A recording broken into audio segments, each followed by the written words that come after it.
Hey guys, PokeTrips here, and today I'll be going over the match between the Chicago White Sox and the Barcelona Keldeos. Karthik of the Barcelona Keldeos, who is OR offense, has a nice team of Rotom Wash, Alola Marowak, Salamence, Chansey, and Mawile, while Born Ready Lance of the Chicago White Sox has Metagross, Salazzle, Sharpedo, Primarina, Landorus, and Pidgeot. Let's go ahead and see Born Ready Lance. The Chicago White Sox start with a Sharpedo. The opposite side starts with an Aegislash. We see a Crunch come off. Aegislash Weakness Policy will activate, and the Life Orb off on the Sharpedo. We see the Aegislash turn into offensive mode. We see the Shadow Ball come off, and even though it's resistant, it does pick up the KO. In comes the Salazzle. The Aegislash goes for King's Shield, which that was a really slow animation for some reason. Salazzle goes for Flamethrower, pretty simple play. Doesn't kill the Aegislash. Aegislash was kind of scouting there. Since Karthik wants to 6-0, he's gonna try to preserve all of his Pokemon, so he switched out the Aegislash there. The Salazzle goes for Flamethrower again, and we get the burn off on Chansey. Very nice on Zach's part. I almost called him Michael. Oops. Back comes Salazzle. In comes Metagross. I keep almost saying their nicknames. Gosh, Zach. In comes Metagross. We will see the natural cure and the burn go away on the Chansey. In comes the Mawile with the Intimidate, but it fails because of Metagross's ability. Metagross Mega Evolving. I really like this Mega Evolution. The Hammer off on the Mawile. Let me just say how big this was for Zach.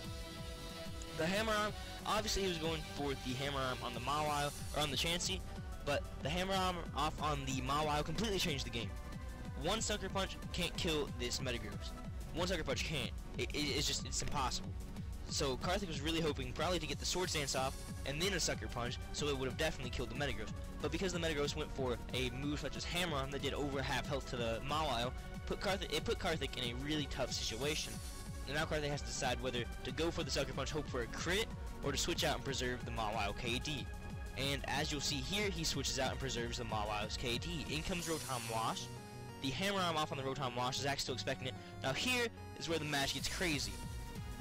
Zach should have switched out Metagross right here, and should have sent in probably like, I don't know, Salazzle or something, expecting the Will-O-Wisp, but even that's a little bit too much. So maybe even Pidgeot, just so you don't have to sack the Metagross. Should have just sacked the Pidgeot. Should have maybe expected a Thunder move and switch into Landers. I don't know, but he should have definitely switched here.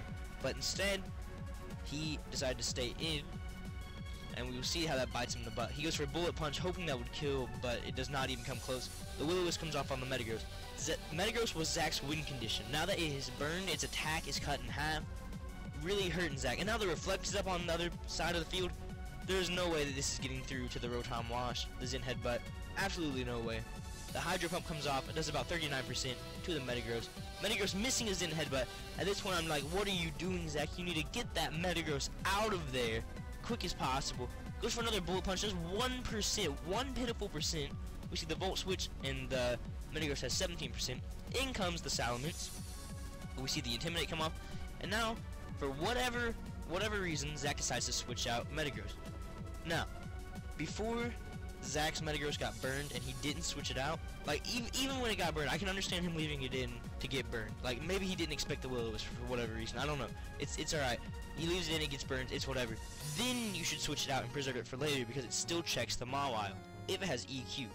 But because he did not switch it out, and it's on like 11, 17%, whatever it was on, that was Zach's win condition.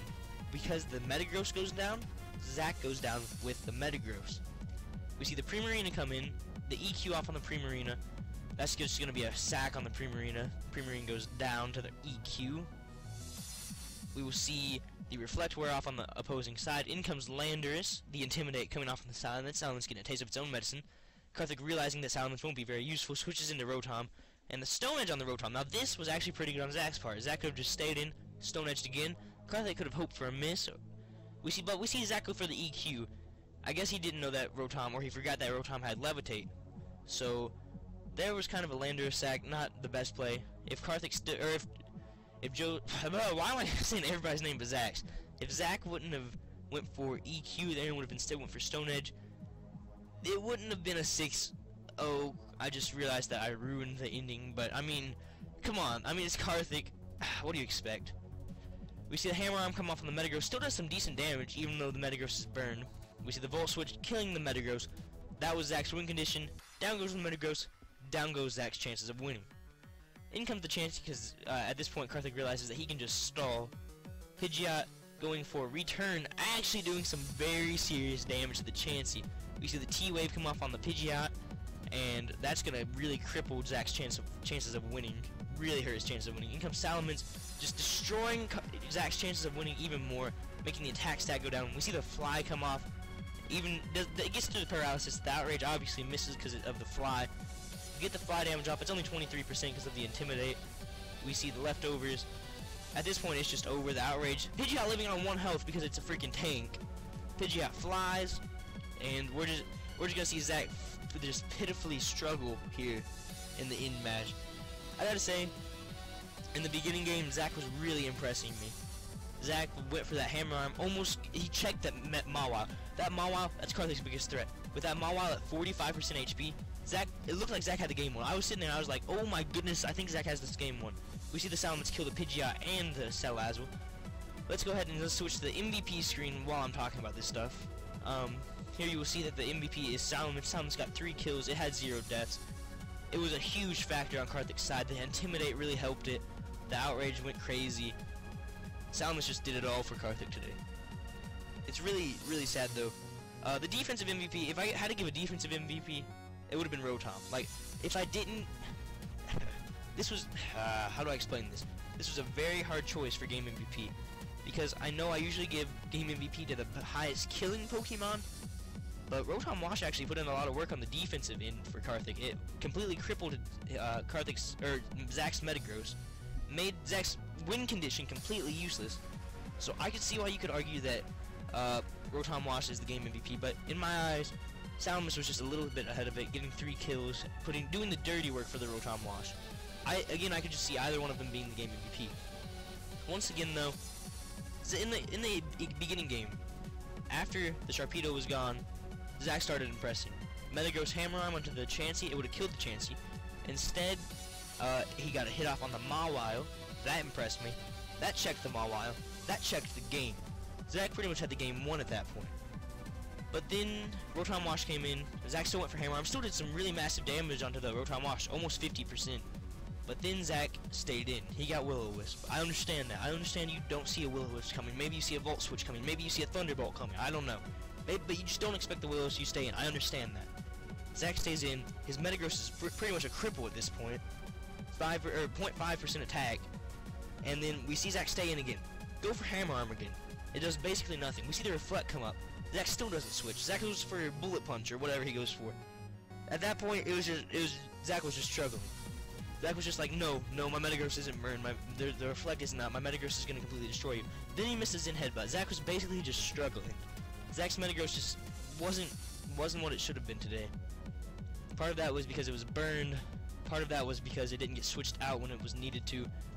And then when it did get switched out, it shouldn't have been switched out. It should have just been sacked. But instead, it got switched out. Primarina was sacked, and then Metagross was basically useless.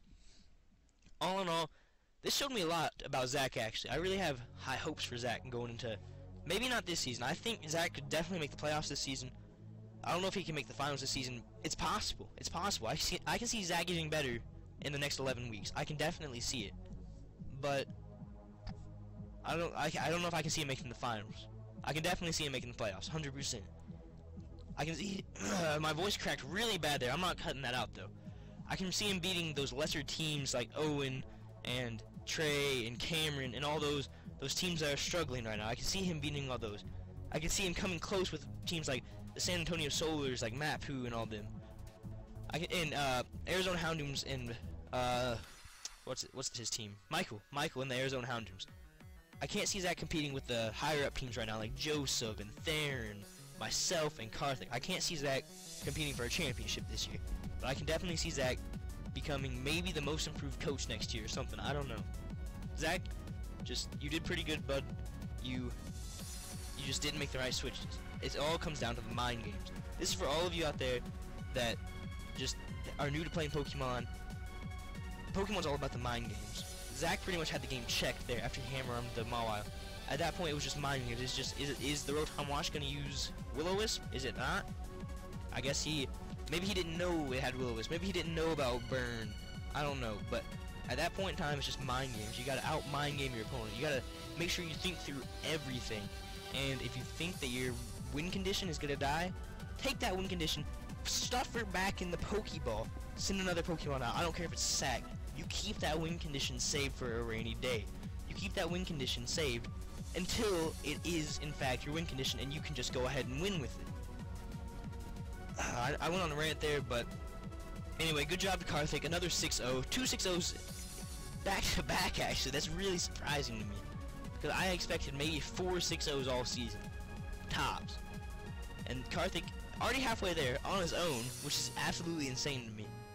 But I've ranted on long enough, guys. This has been one of the longest videos I've ever made. But for now, guys, I really hope you enjoyed.